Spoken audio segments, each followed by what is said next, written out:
కొన్ని కథలు మనకు వినడానికి చాలా బాగుంటాయి. కానీ అవి కేవలం కథలు మాత్రమే కాదు, మన జీవితానికి సంబంధించి కొన్ని పాఠాలు కూడా నేర్పిస్తాయి. అలాంటి కథలనే ఇంగ్లీష్‌లో ఏమంటారో తెలుసా? వాటినే పారబుల్ అనే వర్డ్‌తో చెప్తుంటాం. దీనికి ఇప్పుడు మనం డీటెయిల్‌గా తెలుసుకుందాం.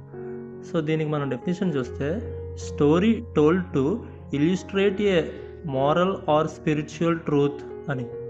అంటే ఇది ఒక చిన్న కథ రూపంలో రాసి ఉంటుందన్నమాట. అంటే దాని ద్వారా ఒక నీతి, ధార్మిక సత్యం లేదా జీవన సూత్రంను సరళంగా గుర్తుండేలా బోధించే కథ అని అర్థం. అంటే చిన్నపిల్లలకు మనం చెప్తూ ఉంటాం కదా, మోరల్ స్టోరీస్, నీతి కథలు అని చెప్పేసి.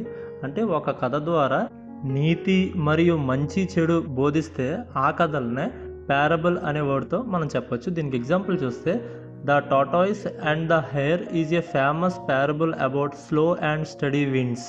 అంటే తాబేలు మరియు కుందేలు కథ మందగొండిగా స్థిరంగా ఉంటే గెలుస్తారనే నీతిని బోధించే ప్రసిద్ధ సదుపదేశ కథ అని అర్థం.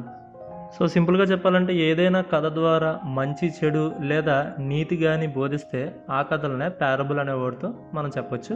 వీడియో నచ్చితే లైక్ చేయండి. ఈ వీడియో ఎవరికైనా యూజ్ అవుతుంది అని అనుకుంటే వాళ్ళకి షేర్ చేయండి. అండ్ వీలైతే ఛానల్ని సబ్స్క్రైబ్ కూడా చేసుకోండి. Thanks for watching.